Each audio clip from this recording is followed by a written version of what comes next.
Bonjour les amis. Au début de la production, le moteur 1.2 TSI avait des problèmes avec le régulateur de distribution jusqu'en 2015. Les services officiels ont remplacé le régulateur de phase sous garantie ainsi que la vanne de régulation. Il vaut la peine de vérifier si la voiture qui vous intéresse a été remplacée. VW a réparé le défaut gratuitement jusqu'en 2020.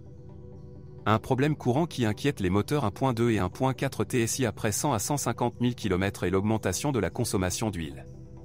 La raison en est la coquefaction et le collage des anneaux. En 2014, des anneaux modernisés font leur apparition.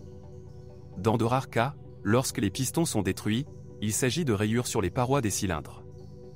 Après 100 à 150 000 km, l'actionneur du turbocompresseur peut nécessiter une attention particulière. Sa tige se coince ou il y a du jeu. Tous les moteurs cités ci-dessus ont des problèmes avec la pompe à eau, qui ne résiste pas à l'intervalle de 210 000 km spécifié par le constructeur. Il est préférable de le remplacer avec la courroie de distribution après 100 à 120 000 km. Les moteurs turbo plus puissants 1.8 et 2.0 TSI, et à 888 déjà de 3e génération, ont fait leurs preuves.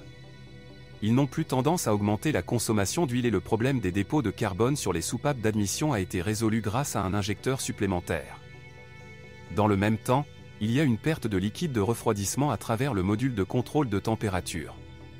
Thermostat n'est pas un terme exact, puisque le module comprend également une pompe à eau. Avant d'acheter les versions GTI et R avec le moteur 2.0 TSI, vous devez vérifier l'historique d'entretien et l'état de la distribution. Même si la durée de vie de la chaîne a augmenté, le risque d'étirement prématuré existe toujours. Les derniers moteurs 1.0 et 1.5 TSI, également de la série EA211, n'ont pas encore posé de problème. Cependant, il ne faut pas oublier que le moteur turbo de 1,5 litres a une conception complexe, ce qui pourrait causer des problèmes à l'avenir. Notamment le filtre à particules et le système ACT, qui coupe les cylindres lorsque le moteur tourne à faible charge. Certains moteurs 1.4 TSI disposent également de ce système. Les moteurs turbo plus puissants 1.8 et 2.0 TSI, et à 888 déjà de 3e génération, ont fait leurs preuves. Ils n'ont plus tendance à augmenter la consommation d'huile et le problème des dépôts de carbone sur les soupapes d'admission a été résolu grâce à un injecteur supplémentaire. Dans le même temps, il y a une perte de liquide de refroidissement à travers le module de contrôle de température. Thermostat n'est pas un terme exact, puisque le module comprend également une pompe à eau. Avant d'acheter les versions GTI et R avec le moteur 2.0 TSI, vous devez vérifier l'historique d'entretien et l'état de la distribution. Même si la durée de vie de la chaîne a augmenté, le risque d'étirement prématuré existe toujours. Les derniers moteurs 1.0 et 1.5 TSI, également de la série EA211, n'ont pas encore posé de problème. Cependant, il ne faut pas oublier que le moteur turbo de 1,5 litres a une conception complexe, ce qui pourrait causer des problèmes à l'avenir. Notamment le filtre à particules et le système ACT, qui coupe les cylindres lorsque le moteur tourne à faible charge. Certains moteurs 1.4 TSI disposent également de ce système. Les unités diesel de la nouvelle série EA288 se sont également bien comportées. Toutefois, cela ne se fait pas sans incident. Un problème typique des turbodiesels de 1,6 et 2,0 litres est la faible durée de vie de la pompe de liquide de refroidissement en plastique. De plus, il y a des problèmes avec le tendeur de courroie de distribution. Après avoir remplacé l'ancien tender Gates par un produit Daico, le problème ne se produit plus. La courroie doit également être remplacée en même temps. Dans un moteur diesel de 2 litres, le support moteur côté boîte de vitesse se termine prématurément. Les mécaniciens constatent également des cas de grillage du joint sous la culasse du diesel 2.0 TDI après 100 000 km. Cela est dû à une conduite agressive et à un joint trop fin. Il est plus fin que les moteurs des séries précédentes. Le coût des réparations est élevé. Parmi les dysfonctionnements typiques des groupes diesel, il faut noter un filtre à particules DPF encrassé. Parfois, il peut être nettoyé. Si votre véhicule est équipé d'une transmission DSG à double embrayage, le liquide de transmission doit être mis à jour tous les 60 000 km. Seul le filtre d'origine doit être installé. Ici, l'huile est versée séparément dans la partie mécanique de la boîte et dans la mécatronique.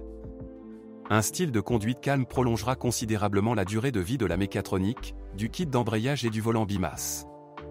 Souvent, le volant moteur et l'embrayage doivent être mis à jour après 100 000 à 150 000 km. La mécatronique résiste généralement à plus de 150 000 à 200 000 km. En cas de réparation, les coûts seront considérables. Les modifications de la transmission intégrale 4 motions nécessiteront des coûts supplémentaires. L'huile du raccord Haldex doit être renouvelée tous les 60 000 km. Il vaut la peine de remplacer le filtre en même temps, bien que le fabricant ne le recommande pas. Un bruit prononcé dans la zone de l'essieu arrière est généralement causé par des amortisseurs défectueux, typique des voitures pré-restylées. En règle générale, les amortisseurs étaient remplacés sous garantie.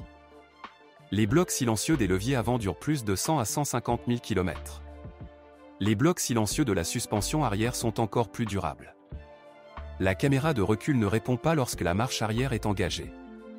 La raison en est que la saleté pénètre dans le mécanisme d'ouverture de la porte et endommage la caméra. Humidité à l'avant et à l'arrière de la cabine.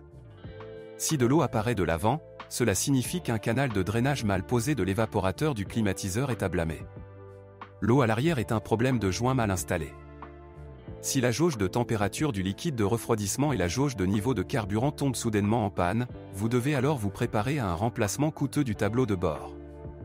Il ne suffit pas d'installer un appareil depuis une autre voiture, car le réseau multiplex électronique complexe dispose d'une sorte de protection. Cependant, cette maladie n'est pas fréquente.